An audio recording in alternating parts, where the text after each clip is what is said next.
Skammtímaminni er sá hluti minnisins sem við geymum upplýsingar sem við upplifðum síðustu klukkutímana, jafnvel 1-2 dagana.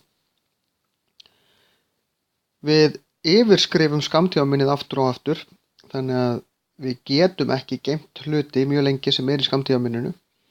Ef við viljum muna eitthvað, þá þurfum við að reyna að færa það yfir í langtímaminnið. Og langtímaminnið er miklu stærri geymsla og þar geymist nú ýmislegt. Vandamálið er kannski að finna það. Þeir sem að þjást af heilabilun og verða fyrir heilaskaða, bara höfuðhögg, getur orðið til þess að skammtímaminnið bilar í jafnvel tímabundið eða bara alveg.